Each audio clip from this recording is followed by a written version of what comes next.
Тихо туманное утро в столице, грядущее нам открывает года.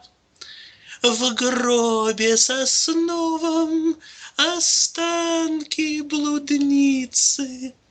Так было, так и есть, и так будет всегда. Кто ж провожает ее на кладбище? Братских народов оплот вековой, несколько только оборванных нищих. Славься, страна, мы гордимся тобой.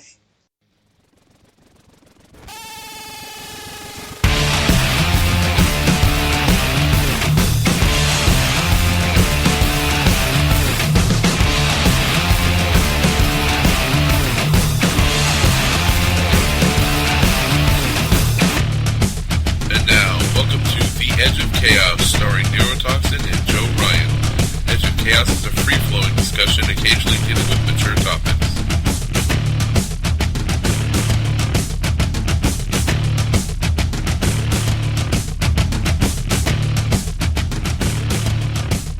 Alright everybody, welcome back to the Edge of Chaos, and for those of you who do not speak Russian, you may not recognize our first bit, but trust me, it's pretty damn funny. Anyway, I have Joe Ryan here, as always, with Neurotoxin, of course. Здравствуйте, здравствуйте. We are doing this show in English, though, I'm just checking. Oh, you know, parts of it. Parts of it, well, yeah, I'll jump in now. In my native tongue. You will speak the language which I command you to speak. Pretty much. That seems to be the motif for the last couple weeks. Putin acts, and everyone reacts, and apparently that's how Fox wants it, but more on that later in the show, where we break down the many insane, bromancing Fox News pundits who apparently is Vladimir's new boyfriends. More like Vladimir's new boy toys, but you see, it makes perfect sense. They were so fond of George W. Bush. Oh, I know. He loved to play cowboy, and they just couldn't help it. Dumb cowboy just talking out his ass and just misrepresenting facts and spouting a bunch of lies, and they all bowed down and said, oh, that's what a real man sounds like. So now Putin's doing it, except the difference is he's got the bottle of vodka in one hand, and then all of a sudden they're all bowing down to him. It's like, hello. Oh, and I'm a traitor now for what I said, by the way, I'm sure, according to Sean. Who is Putin but Russian cowboy? Russian KGB cowboy? Yeah, I don't know. No. But Of course, we're talking about the Ukrainian, I don't know if you call it a crisis, I don't like that word, I guess, for this. I guess for some people it's a crisis, but the Ukrainian thing, let's just call it. Well, it's more the Crimean crisis, I think, at this point, right. It started out as the pretty basic stuff, which we've covered, and we've been off a while, by the way. Sorry about that for everybody. It's been crazy lately. And we missed a lot of this, is why. This show would have been, if it were 2 weeks ago, would have been about the independence thing, the protests, and getting rid of Yanukovych, which were significant in and of themselves. They rid themselves of Russia. They're still significant. And now a new government is trying to take over, and elections are coming, and then Yanukovych, like, he steals away in the dark of night, ends up in Russia. Where else? Who else wants him? Speaking Russian, and talking about how he's still the legal president of Ukraine, and basically the new government is just illegitimate, brigands, basically, in the dark of night or something. And it's like, really? Do you think anyone's buying this shit? Well, I mean, what drugs are this guy? Did Putin share his stash with this guy, or what? It's not a stash. It's a case. Come on. Well, Russia. And then now, of course, in the aftermath, the Crimean thing we're in, and I wanted to lean on you to break this down. So, of the supposed, let's acknowledge what it's been purported to be, the supposed, they want to join Russia again thing. That's the story. Well, but bullshit. Let's lay out a brief history of the Ukraine, because I think for our viewers and our listeners, I should say our fans that are not familiar with it, this crisis is going to be very difficult to understand. And none of the media, not the Russian media, not the European media, not the US media, none of them are helping you understand. Every last one of them is so completely full of shit that looking at this, I'm just like, good God. Like, it's Good, costing me yes. what little I have left of my faith in humanity. I'm like, wow. I've had These to are the research guys- a lot on my own. I've had Oh, to yeah. research a lot on my own to find a lot of this Joe, out myself. doing your own research, Yeah. finding your own facts, Joe. Don't listen to Joe. It's un-American, I know. No, It is. it's not America. Joe is not a patriot. He's a traitor. He's secretly working for the KGB. I mean, this is just the shit I'm hearing. Like, I hear it, I'm like, no, I know that to be wrong. I've seen the counter evidence with my own eyes. It's insane. And I mean, you can understand this from the Russian media because they're completely state controlled. But, just for the record, BBC, Fox News, CNN, NBC, no one's holding the gun to your heads. You can say whatever you want. That puts the responsibility for flat out lying and misrepresenting and cherry-picking facts and not having accurate information on no one else but you. And like I said, we'll get to the media reaction a little bit more later on, but I do want to say that it is an interesting spectrum with Fox News being on the complete, if it was like a brown, dark brown to light brown colored scale for how much full of shit they are. Fox would Black. be the dark brown, almost black, shit colored. And CNN kind of right in the middle of MSNBC. BBC is kind of light tan shit. Kind of, sort of, and then like Al Jazeera is like probably the one giving one of the most accurate portrayals of it. I haven't paid attention much to them, but Fox News has gotten to the point, and they were not always there. I'm not going to just blast Fox News indiscriminately. They've gotten to the point where they're almost entertainment media. Nothing they say anymore can be taken seriously. Well, when could it, I would say, but that's a different show. Well, there were times when they at least cherry-picked facts. Now they're down to flat-out lying. Oh, you know what? That's true. They would take it's like any insane person. They take a grain of truth and just attach insanity to it, and then it grows into this tree of just nut insanity. Yeah, right. Now they're just inventing the nut. It's just flat-out lies. I mean, Hannity said earlier this week on a show that China had weighed in on Russia's side. Right. It's just it's like his hard-on fantasy for this evil commie alliance because you miss those days. Because in those days, Halliburton and Raytheon, who paid your paycheck, they actually had job security. Can you imagine like how much of a boner he's going to have if he gets to put a graphic up behind him on his show with like the entire region of Russia, including Crimea and China, painted in red with a hammer and sickle logo on it? Except that's Axis of communism evil, I think that's the first thing we should cover. That's what we're here. We're here to poison the well of bullshit. I don't care whose side you take or what you believe, but you're gonna have the facts. I'm not letting anyone lie to you and bullshit you and misrepresent facts. That's our objective here. Our objective here is not to tell you what to think. It's to tell you what is objectively not true, even though the media is presenting it that way, and politicians as well. So let's start with Russia versus China. This is not the 1960s. That's the title of this part of the lecture. In the 1960s, they didn't necessarily like each other. China has maintained neutrality in every crisis in the last 5 years. Egypt, Libya, Syria, every one of them where it's been Russia versus the EU and the US, Saudi Arabia has been in there to an extent. China has always sat on its thumbs and just basically given non-answers. They've said, well, we have to respect territorial boundaries. Just basically cite a bunch of treaties. They don't say anything. They don't say whose side they're on. Yeah, I felt like Ron White in 5 minutes. I was like, click, click, bullshit on what he said. On Hannity, that should you read the actual quote, and he acts like I can't do that.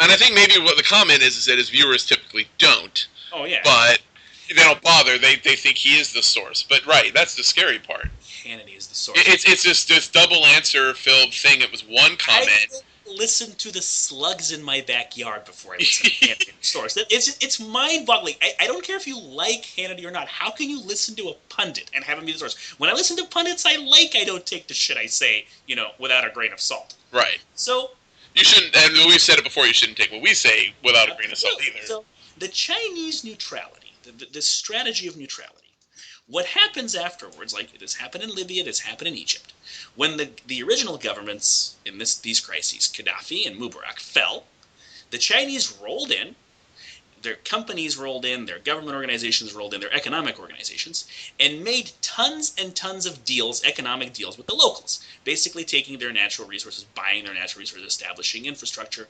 establishing manufacturing, because they were the only superpower that hadn't pissed anyone off. See, even if you're on the winning side, i.e. the US and the EU are on the winning side of the equation, that doesn't mean everyone there is going to like you. Why does it almost seem like that they're pre-World War II U.S., where we were just trying to stay out of it, or pre-World War I, and we'll get to that. Yeah. This is exactly the foreign policy that the Founding Fathers, particularly the Anti-Federalists, Thomas Jefferson, Aaron Burr, this is the foreign policy they wanted us to have. Let all those dictators and all those empires and all those aristocrats eat each other, and you get in there and you're the neutral economic superpower. And as long as we had that foreign policy, at least toward Europe, really toward everyone except Native Americans and Mexico, we were great. Yeah, we certainly had our problems here domestically, but or like on this continent. But when we talk about superpowers, we were always that neutral superpower. And that's what China is doing now. And the idea that China is going to step in on Russia's side, in fact, that's kind of what China has always done. Really, the Maoist period between the late 1940s and the 1970s, that was the only time they were even in league with the USSR. They've never been friends of the USSR. They've never really been friends of Russia. And they have very close, very important ties with several regional capitals in Russia. We've talked about this on the show before, how regionally divided Russia is. The Russian Federation, not even counting Ukraine or other countries. And there's cities that they get nothing from Putin. They pay their tribute, like in a tributary medieval empire, and they get nothing. It's just not worth their while to buck him because he has the force to bring them back in line. And the Chinese are closely in league with these regional capitals. So the first chance they get, those regional capitals are like, you know what, Putin, fuck you. Yeah, well, how often does Putin ever in Vladivostok, for one example? He doesn't go there because they'll lynch him. I mean, I'm exaggerating. Poison his food. Why does it seem like, by the way, to have a quick analogy, why does it seem like that U.S., Russia, all these, EU, all these powers, they're all the, like, kids fighting each other on the playground, right? And then China seems like the kid who figured out he doesn't have to fight if he just turns all the kids who want to fight against each other. He could just sit back, be above it all, and end up running the fucking place. It's sickening. I mean, they're playing a long game. You got to give them credit, yeah. The Chinese are implementing our foreign policy better than us. This is not okay. Yeah. So the egos just have to have their way, don't they? If you look at China's recent history with its neutrality and its history in general, if you look at its interests economically in Russia, it has absolutely nothing to gain by stepping in on Russia's side. None. Right. It's also, that's where a lot of European debt, we talk about how much U.S. debt they own. That's not necessarily true. But European debt, yes. So if they bring down Western Europe, they're going to be broke. They're killing their own debtor that owes them trillions and trillions of dollars. Why would you do that? Right. Hey, I'm sorry, Sean Hannity. No. You're not making a case. You're pulling things out of your ass, trying to scare your ever-shrinking constituency. And I'm here to make sure that doesn't happen. Go fuck yourself. When did China become a better capitalist superpower than we did? Always. I mean, good lord. The only time it wasn't was under Mao. These guys, they have their shit together. Their only real threat is internal. They're going to eat each other soon too. But we'll get to that. And let me qualify. I'm talking as a diplomatic entity on the world. International. Yes, they have their problems, obviously. Yes. Internally, yes, but we're talking foreign policy. Many problems.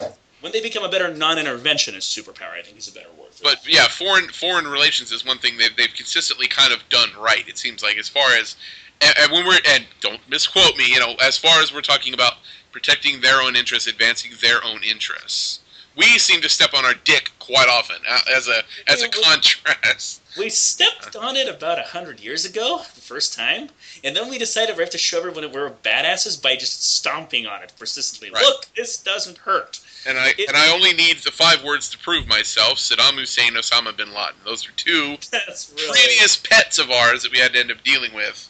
Yeah. So there you go. So now, going back to domestically Russia and the Crimea and all that, and a little bit of a history of Russia, history of Ukraine, you're going to have to kind of give me a minute here to explain this, because again, it's very difficult to find these facts, especially when they're not written in Russian.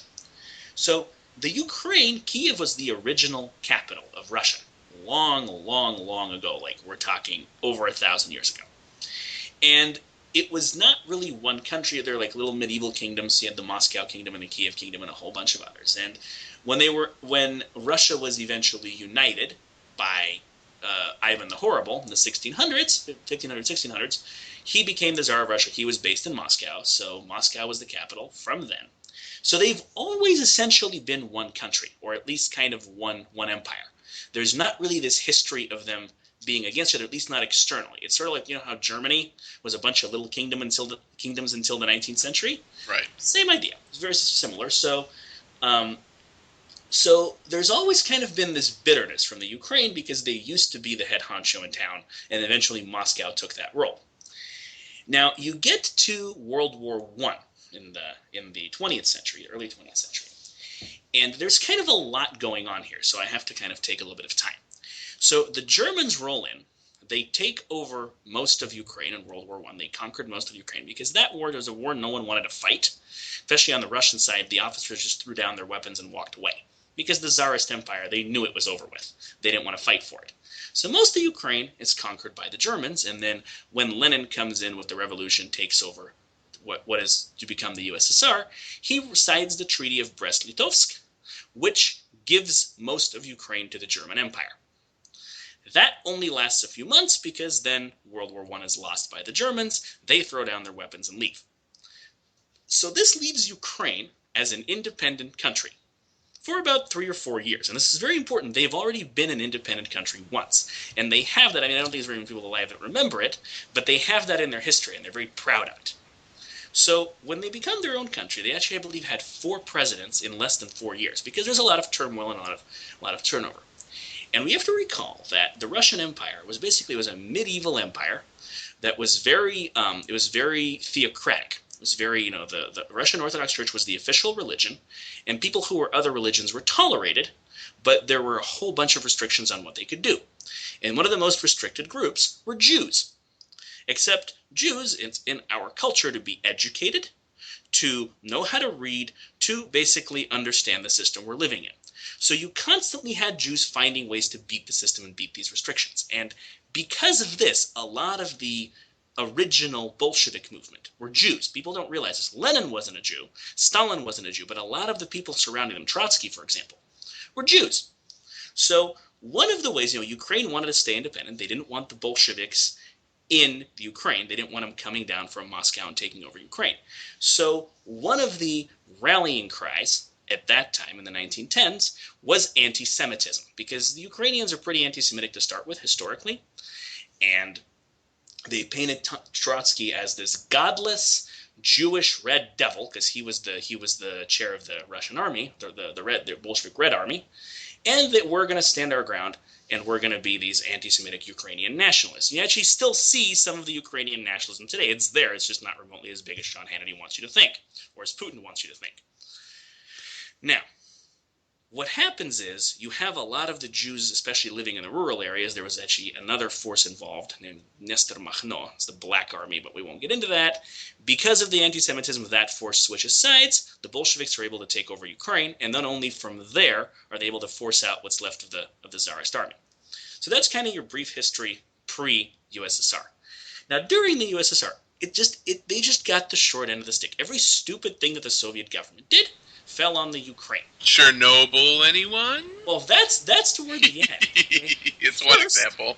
Right, well, that's definitely one of them. And the reason they did that in Ukraine was because the regional authorities in Russia would not have gone for it. This is just this ridiculous experiment. Yeah, that's kind of the finale of the fucking of Ukraine by USSR. That was like coup de grace at the end, yeah. Right, so first you have now, remember that post-revolution, it's only the east of Ukraine that's part of the USSR. The west is part of Poland.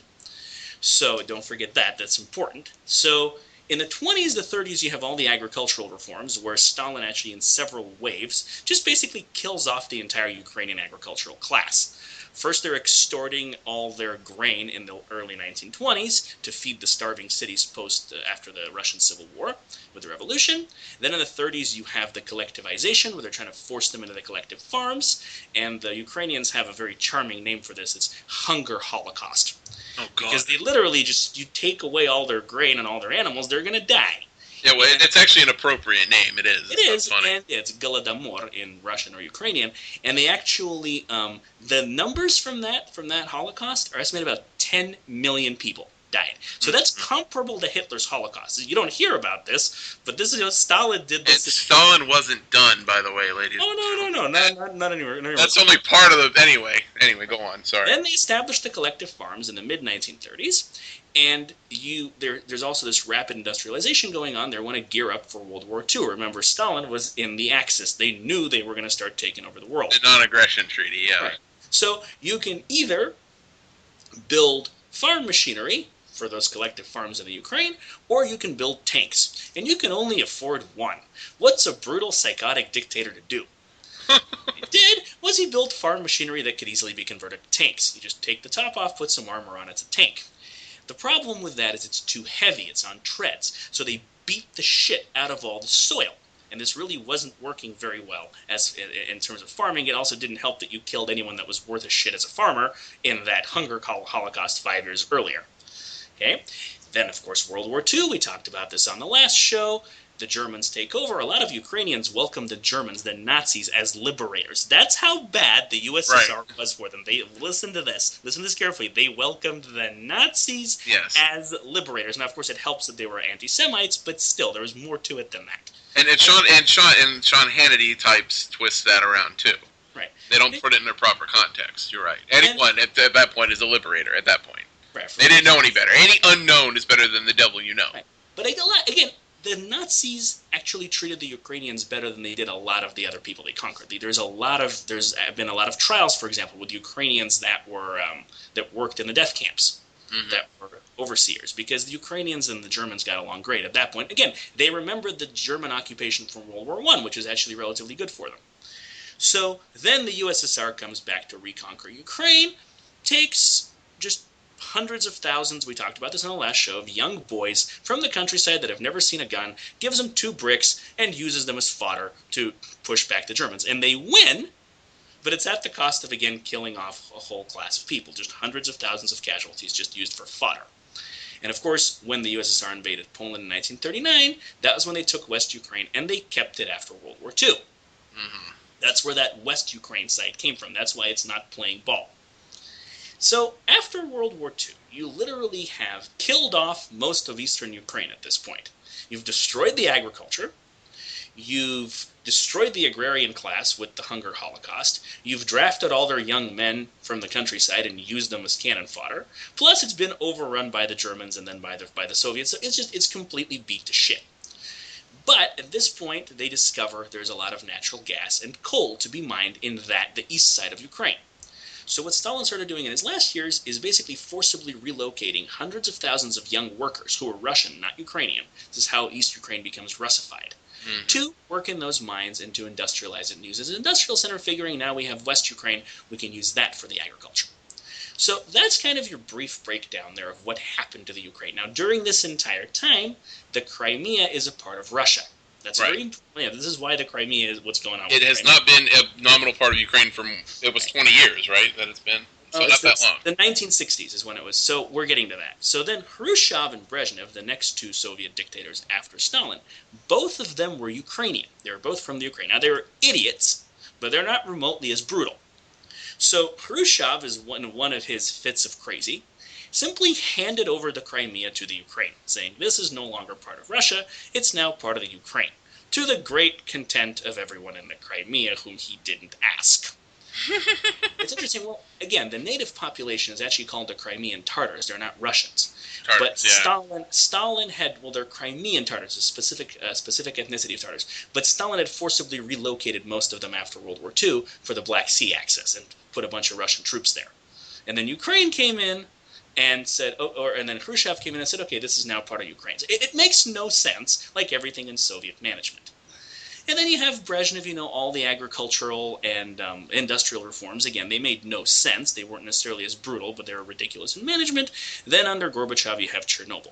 So when the Ukraine finally becomes independent in 1991, when the USSR falls apart, it's literally one of, I would say, the only country in the world, except maybe a couple in Central Africa, that can literally blame all of their problems on somebody else. They have no natural gas very little natural gas because it's all been mined out. It's like the movie There Will Be Blood. Drain it. I drink your milkshake. They drank the Ukraine's milkshake. God. Moscow they really did that. So there's I shouldn't laugh. It's not fun. It's not funny. There's no natural gas. The agriculture is completely beat to shit. You have Chernobyl, which is there in the Ukraine, which has contaminated what they can agriculturally produce. Which, lucky for them, a lot of the fallout landed in Belarus, but that's another show. Well, that's not so lucky for Belarus, though. But basically, what you had historically, is Ukraine is Russia's breadbasket, that and parts of Belarus. The only way you're going to feed that many people, Russia's cold, it's barren, it's swamps, nothing grows there. You have a lot of natural resources, but not agriculture. So Ukraine has always fed Russia. And in Russia, we eat our contaminated potatoes, and we wash them down with the undistilled moonshine, and we take bets on which will kill us first. Oh, God. Nobody cares. They buy the Chernobyl contaminated agriculture just fine. Again, nuclear contamination is not a yes or no deal. It's quantitative. But most of their produce cannot get past Western Europe's version of the FDA standards. So they can't export their food, which would be their number one export. They don't have their own fuel. They don't have natural gas. So they have their economy beat to shit. Basically. So, and now they serve mostly as a way station for the pipelines of natural gas and oil going from Russia to the EU. That's another complicating factor. Taken one of the most resource-rich, fertile lands in the world, Ukraine, and you've basically turned it into another Syria. It's a barren wasteland. Yeah, they've pig-fucked it in any way you can pig-fuck a region. Really? Yeah, over the 100 years or so. So when you hear about how angry Ukrainians are and how much they hate Russia, this is why. It's not for no good reason. Let's just put it that way. It doesn't, and it doesn't excuse ethnocentrism. It doesn't excuse, anti-Russian sentiment and being not racist, but just discriminatory against Russians, because most Russians had nothing to do with this. They were victims of the Soviet regime just like everyone else. But you can kind of see why they're tearing down Lenin statues, maybe a little bit now. Just a teeny bit. You can see why Stalin wasn't exactly a big hit in Ukraine. Yeah, he's not exactly. He's not a national hero. They don't celebrate his holiday. There's no statues of Stalin in Kiev, I'm guessing.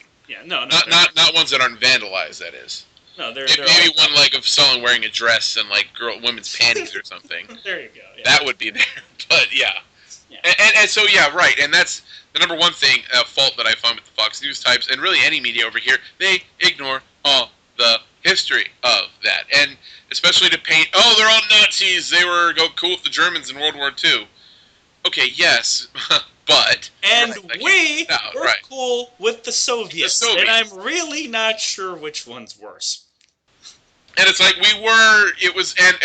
they excuse our means to an end argument, and that's what that was at Alliance. We needed them. That's the truth. We needed their help. We were getting our asses kicked, for a while. And like we said, with a grain of salt, yes, like we said before, it's amazing how you can win battles when you don't give a shit about losing human life in large numbers. But hey, it worked, right? So going back to now the modern situation. So one of Ukraine's biggest kind of economic boons is their location now. Because Russia is the producer of natural gas, which is the new big thing, and Russia still has plenty of natural gas. They have almost a natural gas monopoly in that part of the world, and they pump it through Ukraine. In fact, one of the biggest disconnects in 2004, when you had the Orange Revolution with Yushchenko versus Yanukovych, that election and all that, was that Yushchenko would not give Putin the price that he wanted on transporting the gas. And mostly the way Russia pays for transporting the gas is they give Ukraine essentially free gas, because Ukraine can't afford it. You just tap into the pipeline. Yeah, it's already... And it was tapped there. Yeah, and apparently they were stealing gas when Yushchenko was president. They were tapping in a little more, because, you skim a little off the top. It's not a big deal. It's normal Soviet practice, isn't it? I mean... It really is, but a lot of these people that are in charge of Ukraine, especially the older ones from 10 years ago, where do you think they came from? Right. I know. Soviet government. They're Soviet politicians. I mean, that's where Yanukovych came from. That's where he came up through. Even the opposition, a lot of them, like anyone over 50, really. You can see his ability to spin bullshit has a certain common origin. Yeah. Absolutely. So what's going on now? And the reason, the EU. Now let's talk about, we're talking about global defederation a lot, and I think that theme is starting to become a reality. So I want to point that out. What's going on with the EU? Why is the EU so interested in the Ukraine? Why do they care? I don't buy that they're driven by humanitarian will. Bullshit. Okay? The EU is essentially one giant Ponzi scheme. It's a bank. What do banks do? They load people up on debt and then collect with interest. And as a bank, your product is your loans. So we already had Italy and Greece and Cyprus all go to shit. And the way the EU sees its way out of bankruptcy is to find a new country to load up on debt. And Ukraine has assets, those pipelines being one of them. Those pipelines are a part of it, but really what you could do is you could give Ukraine lots and lots and lots of printed euros. I mean, it's a country of almost 50 million people. It's a big place. Give it lots of money to clean up its agriculture. It's doable. It's just expensive to decontaminate it, clean up restore some of the fields, so you'd have agriculture that you could now sell to Western Europe. And then not only do you load them up on debt, which hopefully makes your bank solvent again, it won't, but you could pretend you have for about the next 5-10 years. At the same time, you're toppling Putin because you're breaking his monopoly on gas. Now Ukraine is represented as part of the EU in dealing with Putin, so we don't have to buy our gas for the same price. They want to destabilize Putin. That part is true. They want to destabilize Russia. So that's where now for the US it's a little different, but for the EU this is their direct interest. Now, what I've heard, and I'm gonna wrap up the lecture here because it's getting kind of long. What I've heard, and this is actually more from the left, from Hillary Clinton and John Kerry, is them comparing Putin to Hitler. With the Crimea annexation, he annexed Czechoslovakia, and he said it was to protect German citizens, and Putin's doing this with Crimea to protect Russians. You're comparing him to the wrong tyrant and to the wrong war. You know who Putin reminds me of? Tsar Nicholas II. World War I. And we all remember what happened to him, don't we?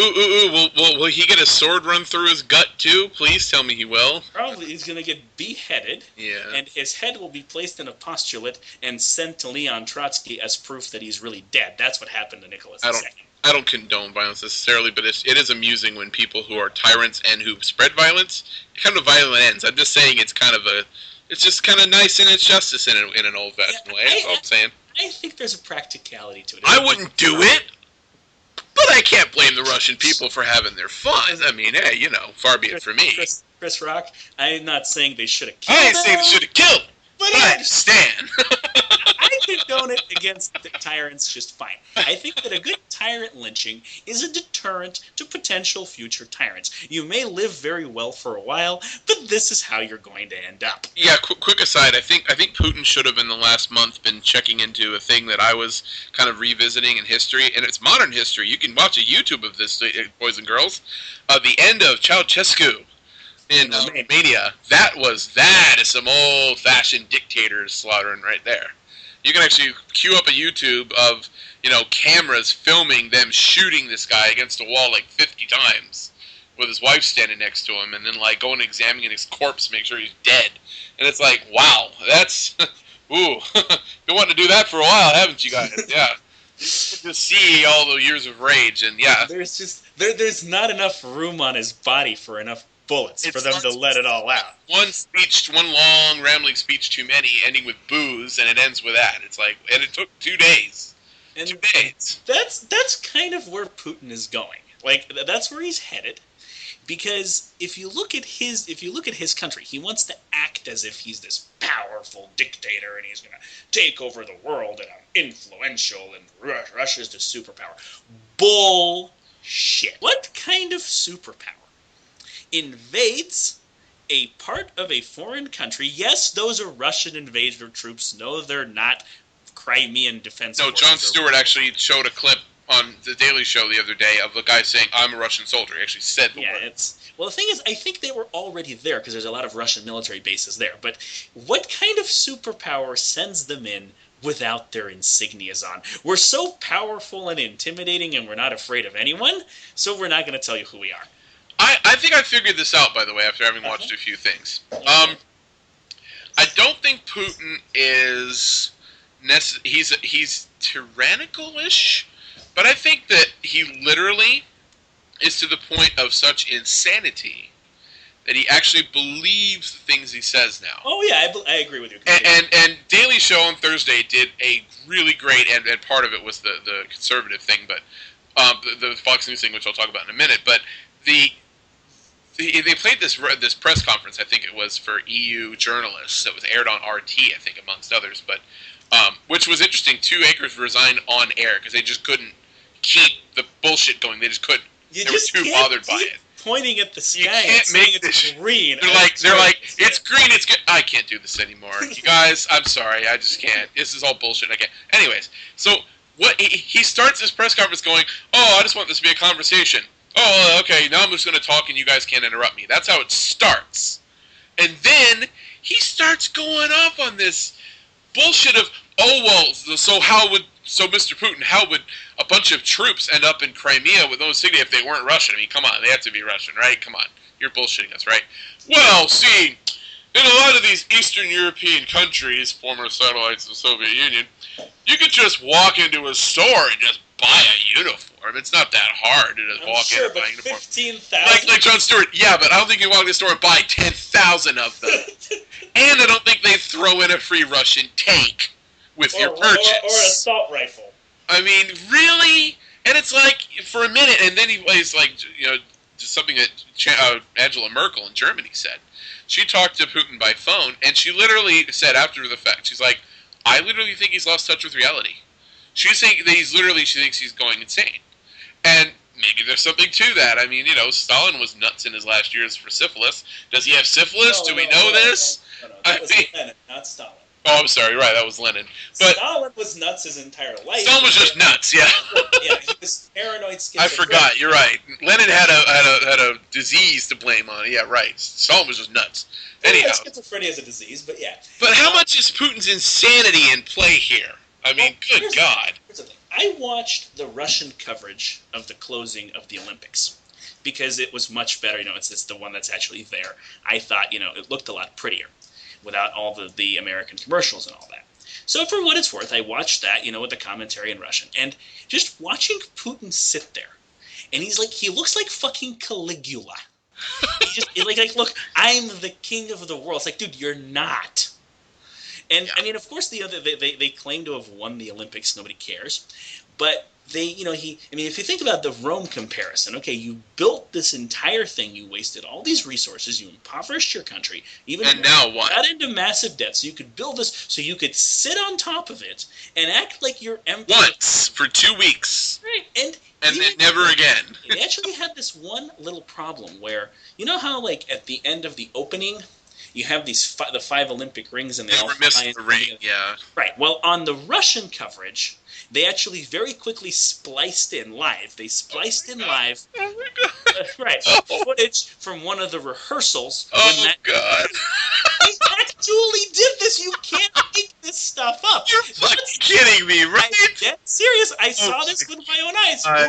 Google Russian coverage. You won't be able to understand what they're saying, but you'll be able to see this. That's what everything about Putin is. We're just going to splice in different footage to show you our missing ring that's not really there. You know what? I always wondered what it was like being alive during the time where those the actual Soviet dictators were around. I think I'm getting a sense of it right now. It's just literal, don't peek behind the curtain to pay no attention to the man back there. That's nothing. Wow. It's what I've been lovingly referring to what Putin's doing as the Brezhnev strategy, because the Brezhnev strategy is all about, as long as we look like we're scary, as long as we look like we have our shit together and we can scare everyone that we're dealing with, we can go up against the EU and the US and threaten them, and as long as they believe our threats, we can keep going. All it takes is one person saying no. Bullshit. That's it. And let me see if I remember what you told me. We spoke by phone about this, where wasn't it? It was a common parable, like, okay, a train arrives in a station, and then it can't proceed because there's no tracks, right, in front of the train. And the Brezhnev strategy is, okay, to fix that problem is, okay, we'll pull all the curtains and have KGB come alongside the train cars and shake it and bounce it and make it seem like you're moving somewhere. That's all he's doing. That sounds very appropriate compared to what I've been seeing with fucking Putin. Yeah. It's essentially that's all he's doing. There's nothing there. Now, what gives me the creeps is that there are actually Western politicians that take him seriously. Oh, there are. Oh, plenty of them. What the A lot of them have R's after their What's names. wrong with you? I mean, don't you have anybody in the State Department that can point out that's bullshit? That's just, you're quoting Putin to me. Like that makes it fact. Now, okay, I have to agree with Hannity a little. Pardon me for a second. I'm gonna go wash my mouth out with gasoline and fire when I'm done with this. But I have to say that I must agree with the skepticism on those on the right when our answer as a country has to be, oh, I know, we'll send John Kerry to Kiev to deal with this problem. Wow. Well, just remember, this is the guy, the Vietnam veteran, who allowed himself to be swift-boated, allowed himself, it happened, but couldn't get out of that and somehow lost to a draft dodger on the basis of him being a wartime president. Let's just clarify here. Yeah, it makes who we're talking about. This drone, this fucking plastic surgery having doughy faced drone. Russian, you cannot attack another country without provocation. Really? Iraq. Sorry. Afghanistan. It's like, really? And it's and this is the problem. Like, they're always talking about, oh, Obama's a joke. No, Kerry's a joke. No, Obama's a joke too. Don't get me wrong. I mean, so is Putin. Yeah. Okay, well, here's the thing. Okay, here's what I'm seeing. Is I'm seeing Putin is just this big, fat, bully fourth grader. It's running around, picking on all the little kids in the playground. Just picking on them, picking on them, picking on them. I'm bigger than you, therefore I'm going to take all your toys and flick sand in your eyes and be an asshole and you can't do anything. And when it comes to Obama and John Kerry, and really most of the EU politicians, they're 10 times worse than ours. They're just kind of, they're like that nice old lady that's watching the kids in the playground, and she's like, Johnny, stop it. That's not nice. Play nice. Be nice to your friends. While Putin runs around just, throw shit. All you have to do is get in there and be like, hey, asshole, quit picking on the little kids. Get out of here. Go to detention. And he'll go. He's like, oh, shit. Right? But as long as you're standing there, you're trying to talk sense to this person. One, he's insane. Right. Two, he has nothing to lose because, as we talked about, Ukraine is the breadbasket. So those economic changes, if they happen, if they can sell their bread west, and you have to deal with Ukraine as part of the EU for your gas sales, you're fucked. You're going to starve. Your import-export ratio is going to go through the ground. And if you're not careful, if you lose the Crimea, then you lose your access to the Black Sea strategically too. So of course Putin's going to behave irrationally. He's got nothing to lose. All you have to do is call his bluff. But these guys are too busy playing globalist diplomats. Oh, well, Mr. Putin, we understand. What's there to understand? Right. It's giving it legitimacy it doesn't have in the first place. Yeah. And that's the thing. I think the dichotomy here, though, is that the Russian people hate Putin, but if I've read correctly, they actually want to keep meddling in Ukraine because, like you pointed out, it kind of serves their interests. Is that kind of accurate? It's okay. That's a very maybe grudgingly, but I don't know. It's whatever. This is where the poli-sci hat comes off and the organizer hat comes on, folks, for neurotoxin. Okay, it's very difficult to give an accurate analysis of what the Russian people on the ground want, because for that you need accurate polls, you need a media that takes interviews, you need a referendum where they vote. Like in the Crimea, there's a plurality of people that are pro-Russia, but a majority I'm not convinced. But all that doesn't happen at the barrel of a gun. When when they say we're going to have a referendum in the Crimea to vote if we want to go to Russia. No, there are no referendums when you got 10,000 guys with assault rifles standing in the bunch of guys with tanks and guns outside. Yeah, it's like that. It's like the election at the end of Sacha Baron Cohen's movie The Dictator. Right. Where they're all standing in line to vote for the other guy, and the tank moves up, and they all run over to vote for him. That's what the Crimean referendum is going to look like. We are here to protect the election. Yes, you may go vote freely. Yeah, right. For the guy we tell you to vote for, yeah. So now, the indicator to me that the Russian people are not fond of Putin is those protests 2 years ago when he was getting back into office. You had close to 1 million people. Now, that's not a huge number for Russia. It's less than 1%. But you had close to 1 million people running around in Moscow and some of the larger nearby cities with slogans saying, Putin, get the fuck out. You had marches of hundreds of thousands of people talking about how they hate Putin and how they want to get rid of him. Now, this was ideological rebellion. It wasn't big enough to topple him. But Russians don't do this. It's not Milwaukee Or New York, where it's like, hey, we're bored this weekend, let's go to a rally. Let's hold up a bunch of dumbass signs, then grab a burger and go home and complain about the evil police state. No, you don't do this in Russia because you'll be pursued and harassed, and the KGB will crawl into your bathroom and listen to you taking a shit. So when you have hundreds of thousands of people in a country like that doing that, that shows you just how close Putin is to being taken out. And this situation that's going on right now, and you talk about fondness, that's ideological rebellion. Well, I actually had a friend of mine the other night to give me this excellent quote. He said, every man, woman, and child is only 7 days away from anarchy. Because if you're hungry and thirsty and exposed to now in Russia it's more like 4 days, honestly. Because the conditions are that bad. The infrastructure is in just complete neglect. There's going to be nothing to eat because the Ukraine is gone.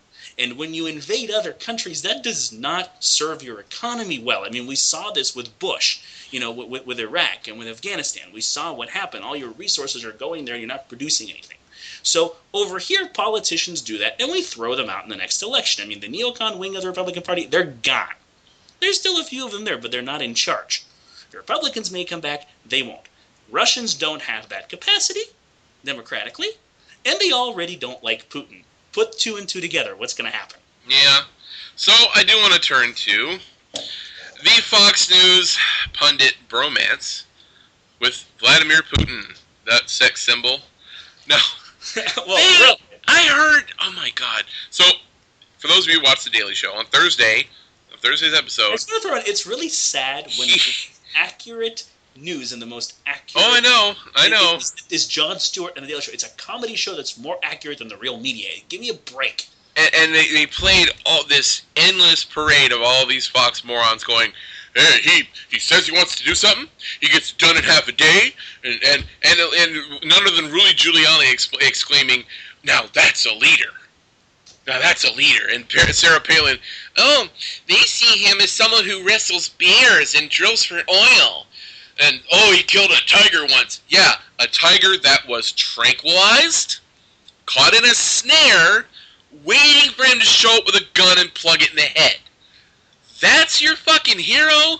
And then the coup de grace, our friend Hannity, with his one shot, his two picture, two pane view of Putin shirtless on a horse on one side, and Obama with a bike helmet on a bike in Martha's Vineyard on the other, going, and all the Fox News, oh, Obama's this guy who wears bike helmets and wears mom jeans. Putin's a guy on a horse. Wow. So, wait a minute. Hang on. Wait a minute. So, and it's like he points out, oh, what would you do if Obama actually acted more like an autocrat? Oh, has you ever heard of the equal branches of government, the imperial president? And so Jon Stewart's like, so let me understand, he's a weak, mom jeans, bike helmet wearing, totalitarian dictator, yeah. And it's like, are you people even worth the air you're breathing to say this shit anymore? I mean, honest to God, I need to ask honestly. I need to ask honestly, not just these people who said it, but these people who listen to it and think that they're right. Are you bullshitting us? Are you just trying to make a point and you're just trying to kind of be funny? This is your idea of a joke? Or do you actually believe this thing? You're taking this guy seriously? Are you out of your fucking minds? So I guess you guys would have thought Stalin was a great leader too. And there were Americans who did, interestingly enough. And there were Americans who thought Hitler was a great leader. There were Hitler apologists in this country too. You're viewing fucking really paper-thin propaganda? These not have the brain power to even examine even a cursory sense? Here's the thing, and I this is how I have fun, is I get on discussion forums and I talk to people, and it doesn't matter where they stand, conservative, liberal, whatever. I ask them to back what they're saying with facts and to be consistent. It's amazing, those two things, how far you can go just demanding that from people. And I can tell you that anyone that takes this shit seriously, they're just people that want to hate Obama and have absolutely no fucking capacity for formal logic and zero understanding of history or politics. And I don't like Obama.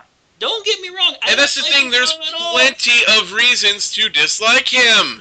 That's not one of them. Wearing a bike helmet, I'm sorry, I can't get worked up over that. Oh, that pussy wearing a bike helmet.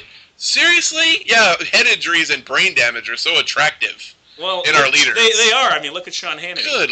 Right. I know. What am I thinking, right? They did want Reagan as president. What am I thinking, right? And see, again, going back to Reagan, honestly, and it's funny, like, to me, I look at Reagan, and, again, I'm not a huge fan of Reagan, but one thing I think Reagan did get right was foreign policy. Because under Reagan, we didn't invade anyone. That's the last Republican under whom we didn't invade anyone. I think that... Grenada. That wasn't an invasion. We bombed them. I didn't say we didn't do any military action. We didn't invade anyone. There were ground troops. In Grenada, or there were not? Yes, there were.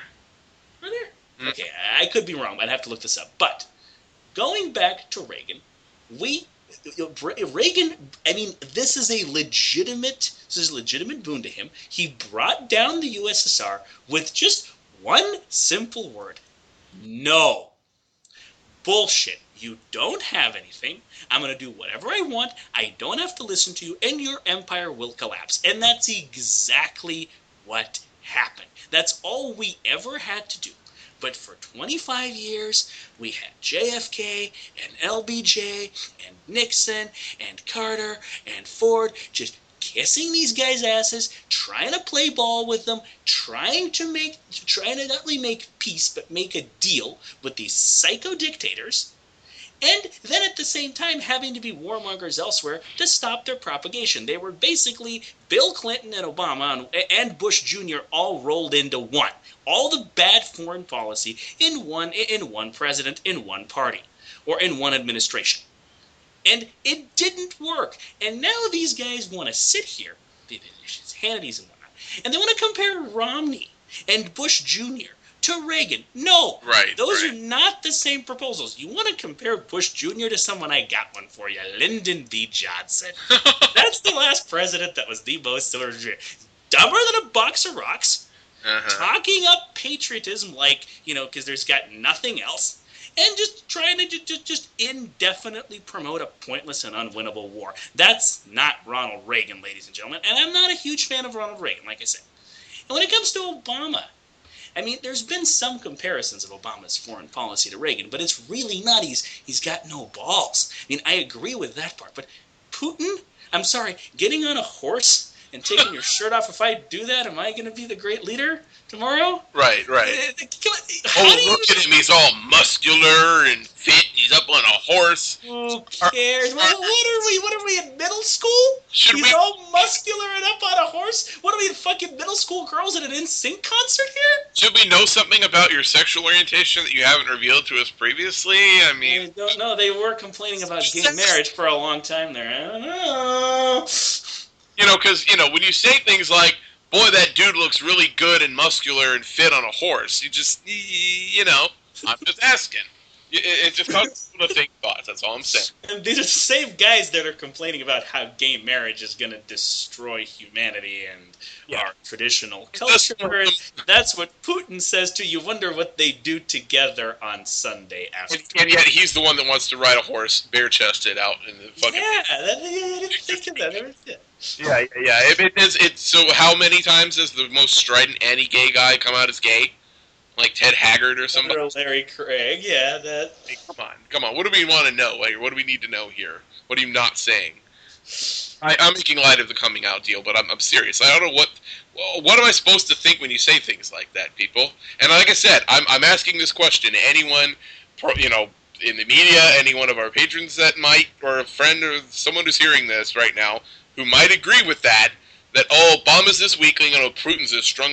What are you basing this on? Are you serious when you think you look at the horse thing and you take that seriously, or are you just trying to kind of put up a facade for him and help him with his propaganda? Are you in the tank for him somehow? Listen, and it's complete. It's just what it is. It's people who want to disagree with Obama, and they want to disagree with him, and they don't know enough. They don't have the knowledge. They don't have the understanding. They don't have the logical capacity. So this is what they're down to. Oh, look, Putin's muscular, big, white on a horse. But we were going to erase the white because racism's not cool anymore. And Obama is black. I mean, he's on a bicycle, wearing jeans. Look. And they said that 3 times. The mom jeans. They said mom jeans. What the fuck is a mom jean? I should link you to that. There's it's kind of a thing that I think unless you kind of were paying attention to mom fashion trends in 90s America, you might not totally snap to and get. I missed those. Let's just say there's an SNL skit involving Tina Fey that kind of clarifies it. And, really? We're quoting SNL skits now on the news? That's what they're right. Yes. Yeah.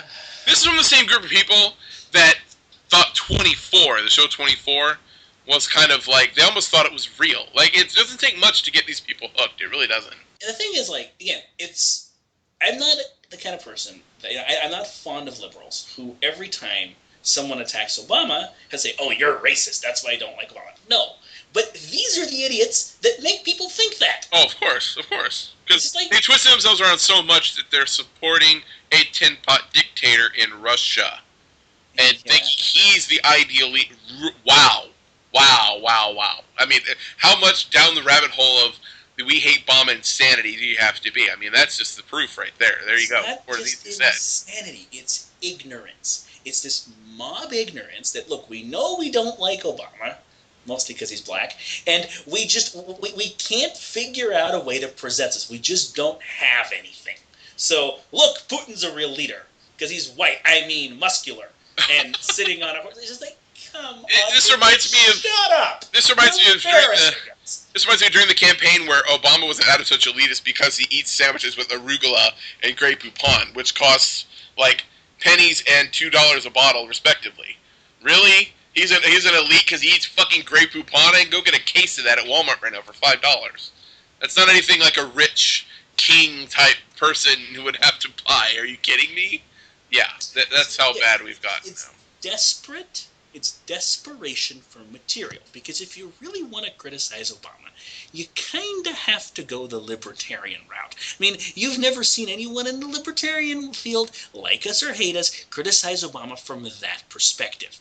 But these guys, like the Sean Hannitys and the Bill O'Reillys and the Sarah Palins, the ones still talking about how in Iraq, we just misunderstood the weapons of mass destruction, and we need to rebuild our interventionist military, and Putin, Cold War, and all that shit. These people with their commie fantasies, they can't come at it from that perspective because it's so different from them. Oh, and Hannity, by the way, just solved that problem. I told you this already, that he just made up a story now that I think in his own imagination that the Iraq WMDs ended up in Syria. Oh, okay. Yeah. I mean, they're not even on Earth anymore. It's like Jon Stewart said, they're on Bullshit Mountain. On Bullshit Mountain, this stuff makes sense.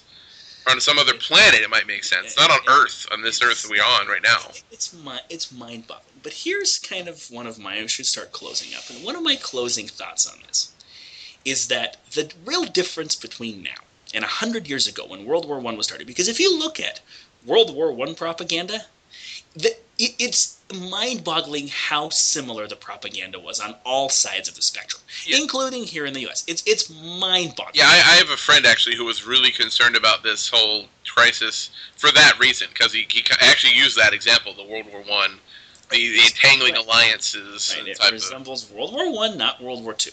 They got sucked into war just because they sort of had no choice. It was like, well, you wronged this guy, who's my friend, and that guy's your friend, and everyone just starts ganging up on each side. Yeah. And the Crimea could very well end up being the new Serbia. So if somebody from there takes out Putin, I won't shed a tear. But Archduke Putin. But here's the thing. Being serious, the difference between now and then is we have social media. We have, that, just like that Ron White skit, nobody takes this shit seriously. Not nobody, but a critical mass of people does not take this shit seriously. Propaganda in this world, in the modern world, is not effective. It's expensive. Right. You have to basically twist yourself into a knot to even convince yourself you're making sense. And then everyone's like, bullshit. Click, bullshit. What we're seeing in Russia, and this is kind of the same thing I've always said about East Ukraine. Crimea, maybe this doesn't apply, but in East Ukraine, people were talking about, again, the U.S. media was bullshitting about this. Unfortunately, we didn't get a chance to do a show on this, about how West Ukraine is against Yanukovych and East Ukraine is for Yanukovych. Wrong. West Ukraine wants to kill Yanukovych. East Ukraine is content to sit back and let them do it. That's the difference. And that's more or less the divide you have in Russia. You have the people that want to lynch Putin, and the people that wouldn't quite go that far because, we don't want to be violent and can't we all just sit down and have a drink? But far be it for us to stop you if you No. want to. Hey. Yeah, he's over there. He's over there. He's over there. Yeah. Go over there. And again, because of the media control in Russia, the mainstream media control, we wouldn't know if there is already shit going down in peripheral parts of Russia. You never see news out of Russia except Moscow, St. Petersburg, and sometimes Vladivostok. We would not know what's going on in the rest of that country, just like we didn't know here, people didn't know here with the USSR, until it just downright disintegrated. So I think it's right around the corner, and we're just oblivious to it here because Putin puts all his energy and all his effort into looking like he's in charge when he's not. And again, a lot of the people that are against him are younger people, which is also a big problem. So the military is not for him. We've talked about this. He's a KGB dictator. The military and the KGB historically dislike each other. So what I'm saying is, one other thing I wanted to mention is that there have been reports of large parts of Russia and parts of Ukraine where the cell phone service and the social media is being blocked. And Putin claims it's hackers. It's the same hackers that hacked a 3D printer and printed up a bunch of Russian uniforms. Those hackers? Yeah. Yeah. So why would you do that? That's expensive. That costs resources. That pisses people off. People that just want to porn surf, now they can't do it because their internet's been shut off. Don't take away a young boy's porn, let me tell you. So now they have skin in the game, pardon my expression. Yeah, exactly. You do that when you know that if you don't do that, you're getting lynched. That's how close Putin is to getting lynched. And my prediction, here we go, is I would say 2 out of 3 chance he's going to drag the EU down with him. Because they're such chicken shits that they're going to try to proactively intervene, probably not in a military sense, just economically. They start doing sanctions, he starts doing sanctions, he collapses, but those patches they put on Cyprus and Greece and Italy, those are not exactly gonna easily stay on. You give their economy just one little push, and they're done too. And later this year, there's referendums coming up in Scotland and in the UK and Catalonia in Spain for independence from those countries and from the EU. So the winds of change are blowing there too. So between all those things, it's just like World War I. Not one government involved in that war survived it. Not one. The only 2 systems that survived it were in the UK and the US, and they saw massive revamps of who was in charge. Every other one went away. And that's what's going to happen there. And if we want our system intact, we need to stay the fuck out of it. And the World War I thing, didn't the Weimar Republic was gone. Didn't the Kaiser kind of nominally stay, but then he was just basically a figurehead? Not to get out too much on that, but anyway. I don't know the details. I know that Kaiser went away. I don't know if they kept part of the monarchy or not. I think they did. I remember there being in the King's Speech, the movie, he was mentioning that. I don't know if that's the sort of I don't know those kind of details. I do know that it certainly was not the Second Reich or the German Empire. No. The Weimar Republic. And all of Southern Europe, Italy, Spain, Portugal, Franco, Salazar, Mussolini, those were monarchies before World War I, and they were all involved, even the smaller countries. Right. The Ottoman Empire, the Austro-Hungarian Empire, the Russian Empire, where are those? Where are they hiding those now? That's right. Even France, they went from the Third Republic to the Fourth Republic. So this does not bode well for anyone involved, and it's sad, but we really need to learn a lesson from the Chinese. Let them go. Let them eat each other.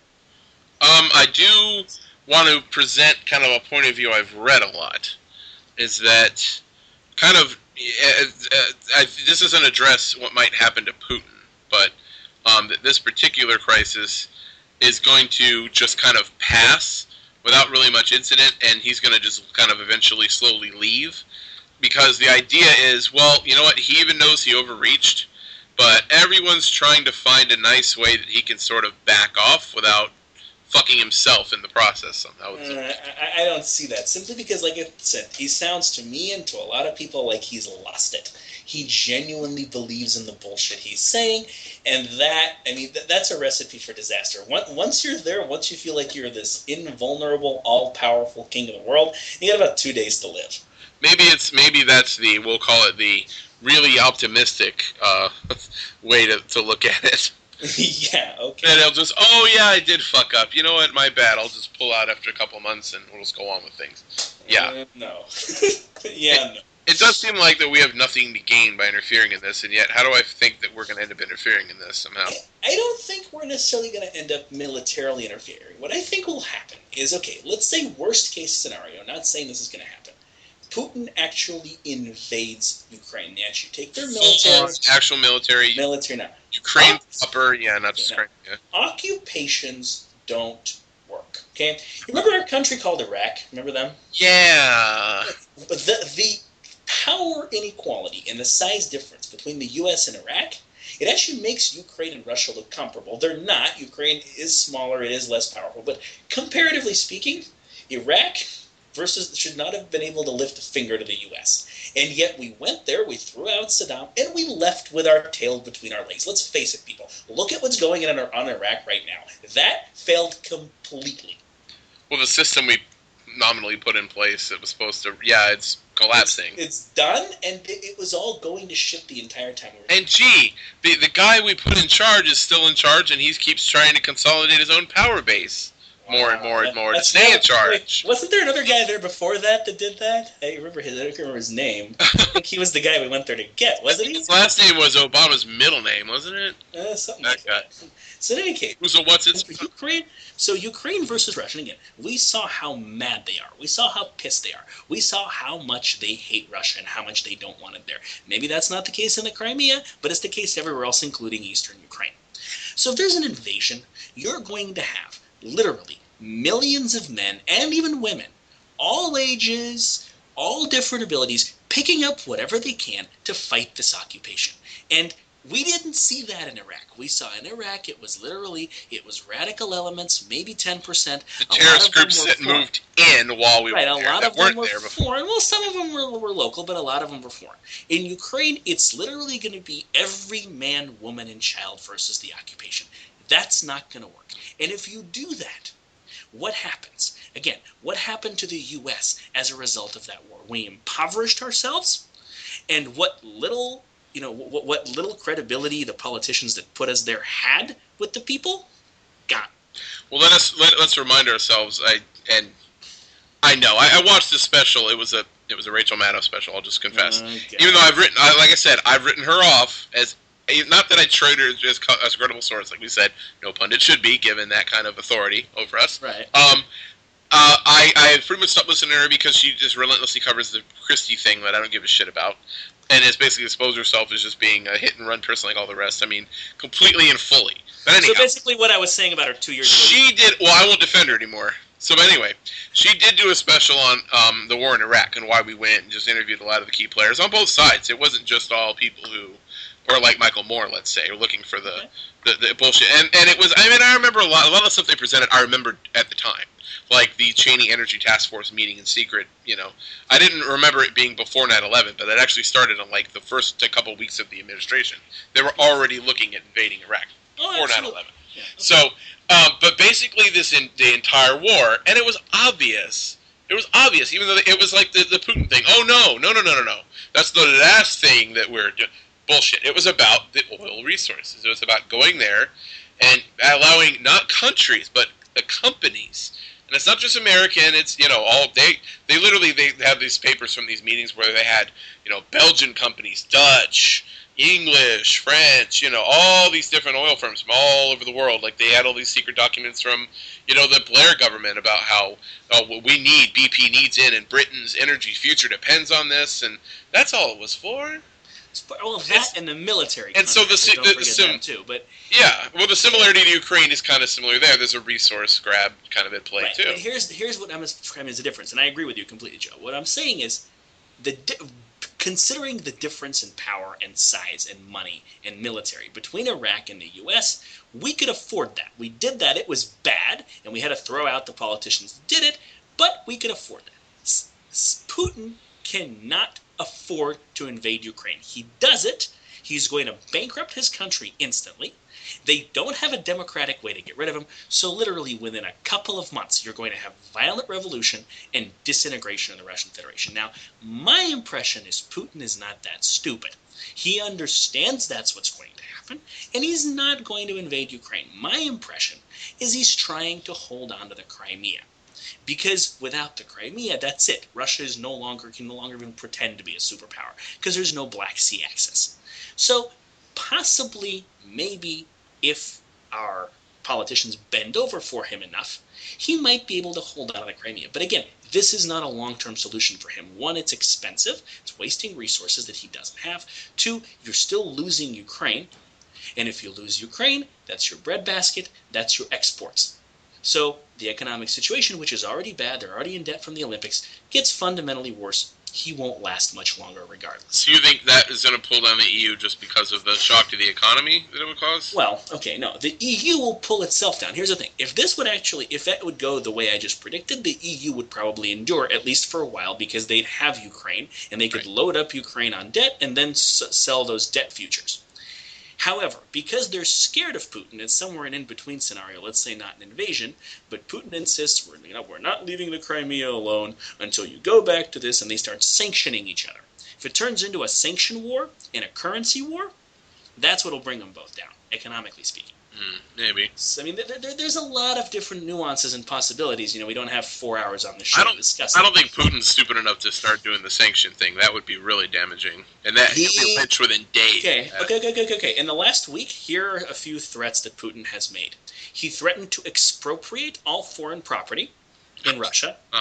Like 1917. Take it back, yeah. No, basically nationalize it. He threatened to block just across the board all Western European and U.S. imports. Okay. Yeah. He threatened to stop exchanging the ruble for the dollar. That'll make it worth a lot. Yeah, that really, yeah. You need a lot of toilet paper, This guy's going to get lynched sooner than we think, maybe. Right. He tested an intercontinental ballistic missile. Saw that, yeah. So, when you talk about... So he's Kim Jong-un, basically, with a bigger country. I already said Winter Olympics in Pyongyang. I mean, the comparison just is right there. It's kind of getting there, right? I mean, it's like, dude... Who thought that Russia would follow North Korea? Jesus Christ. Well, that's who put in the North Korea. They were, right. They were buddy there. Who put them there? Right. Kim Sung-il he was he was trained by, he was USSR. He lived in the USSR during World War II. He was in refuge there. So, it's really, the apple doesn't fall far from the tree. No. Actually, Kim Jong-il, the second one, his birth certificate had a Russian name because he was born in the USSR. Didn't know that, did you? I do have one question about a thing that I keep reading Ukrainians say they're concerned about. What's that? You mentioned the neo-Nazi groups of World War I. Yes. Or World War... That ended up... The anti-Semitic groups of World War I that ended up being fans of the Nazis in World War II. Right. Those remnants, if I have read things correctly, survive in an organization called Svoboda, right? Well, Svoboda just means freedom. I'm not familiar with that organization. There are definitely... They're a federation of kind of some of those groups, the remnants, the modern... Well, they would be not remnants, they would be descendants. Now, there was also a Ukrainian nationalist leader named Bandera during World War II, and I'm not super familiar with the history, but he was Ukrainian. He was a Ukrainian nationalist, and he led this independent army that was neither for the Germans nor for the Russians. They were fighting for an independent Ukraine, and they were extremely anti-Semitic. And they operated in Ukraine, but also parts of Romania, modern Moldova, Poland in there. And they got taken down. So there's a lot of these groups, actually, the modern groups, they're praising that guy. They're praising Bandera, and they're talking about how, Ukrainian nationalism. Now, that element is there. And it does seem like in public they're just talking about the nationalism, not the anti-Semitism, for the most part. It's kind of similar. In fact, one of the reasons the Crimea is behaving the way it is because one of the first things the new parliament did in Kiev is they denounced Russian as a national language. They said now everybody has to speak Ukrainian, which makes some sense because you're in the Ukraine, but it's sort of like English-only laws here in the U.S. Yeah, that's been the lightning rod of an issue for a long time, hasn't it? Yeah, you can phase it out, but just saying, okay, no more Russian as an official language, that's stupid, because you have millions of people who only speak Russian, and they've lived in the Ukraine all or most of their lives. You do that, you're forcing them toward the other side, because they have no choice. They don't speak Ukrainian. Now everything's going to be in Ukraine, like, what the fuck? Now, it's very similar, but it's not the same. So, similarly, Ukrainian nationalism, in essence, is anti-Semitism. You can't get around that. And there's still a lot of Jews in the Ukraine. So you want that contingent on your side. Don't go for the Ukrainian nationalism. We already saw how that worked out for you in 1917. Learn. I guess the one thing that they were saying is, because the government posts, there were 3 opposition groups. I guess one of them was kind of this nationalist side, and I guess some of the cabinet posts, everything was divvied up between these 3 groups as kind of a coalition. And they were just concerned because I think the Ministry of National Security or something is under a guy that's a Svoboda guy. Well, and a couple other ones too. But it just seems like an internal just argument that's not going to be solved until they have elections, right? It's a parliamentary system. You have multiple parties. You're going to have the psycho-nationalist party. We have psycho-nationalist elements in this country. Yeah, we call them Republicans. Sorry. No, we don't call them all Republicans. Here's the thing. Calling them Republicans is like saying the entire opposition is a bunch of neo-fascists. I'm just in fact, even when you have parties like, what are they called? The American Independent Party, which is a nationalist element. Not all of them, in fact, most of them are not murderous psychos. Yeah, they might talk the talk a little. Oh, yeah, they need to get out of our America. And when the America I remember didn't have brown people hopping across the border. Actually, yes, it did. Yes, they just weren't building walls to try to keep them out. Right. But the point is, you're going to have that level of stupid. It doesn't necessarily make it a cause for concern. And no, these guys are not. I mean, they're in the coalition. Okay. You have to have coalitions representative of different elements of people. And when you have elections, okay, this is something I want to point out. Right now, this interim government is pretty much all Western Ukraine. But East Ukraine is still there. Just because they don't like Yanukovych doesn't mean they're going to have the same political positions as the opposition. And they're going to vote, and they're going to be in parliament. They're not going to be Russia puppets, but they're going to represent their own interests too. Right. So that's a big piece of it too. I mean, you're going to have crazy elements in every government. We have them in this government, and especially in every revolution. I mean, every revolution has nuts in it. Yeah. Even our politicians. I mean, we have politicians in this country. Remember Todd Aiken? Legitimate rape? That guy's real. He's American. He's not. Well, the guys in office are bad enough. Some of these, like the Evolution's Lies from the Pit of Hell guy who's on the science committee. Yeah, we have idiots too. The science committee, right, yeah. So, exactly. So you're going to have this. This is normal. This is a fact of life. As long as it doesn't become a plurality or a majority, you're okay. And again, the media on all sides is trying to make it look like the entire opposition is those idiots because that suits their argument. No, it's a fantasy narrative. Just because you have a couple of crazy guys in parliament that belong to a party, that belongs to a coalition, that's only going to be making up a little more than half the government, sorry, not scary. Fuck off. And then the Hannity idiot types want to say, oh, neo-fascist. I actually heard one guy, I think he was I don't know who he was. There's some guy on our local AM 600 station. And I think he was a local guy. And listening to a local conservative radio host is so funny because it's like they lack the polish and the slick promotional packaging. So they're basically just using racial slurs. And a lot of times, sometimes you get real, and a lot of times they're just a payout copy. Like you can see the similar programming, but it's like an earlier version of an OS before it launches. It's got all these glitches and it's got missing parts and features that aren't there. So sometimes you get those guys, and like there's one, Brett Venable, I think, is a local guy in LA that's kind of like that. But then you get guys that are occasionally that are just insane. And this guy was insane. He was talking about how we're approaching World War III because America is secretly supporting the opposition in Ukraine, which is a neo-Nazi takeover. And then Putin will respond in kind by nuking Ukraine. And then we'll have to nuke him, and then he'll have to nuke us back. People in Ukraine will evolve into lizard aliens. And he's like, oh, and then World War III is going to happen. Now we're the tip of the gun, and it's about to. I'm like, wow, Wow. If I could crawl into that mind, I'd be insane. Tell you what, Joe. If Sean Hannity wants to see a neo-fascist, he needs to go look in the mirror. Or look at Rudy Giuliani when he's... No, he just needs to look in the mirror. There's no need to look for them in the Ukraine. Yeah. It's just, it's mind-boggling. It's so badly to have an enemy, don't they? Real bad guy. Because without them, Halliburton and Raytheon are no longer serving a purpose, and the bad things happen.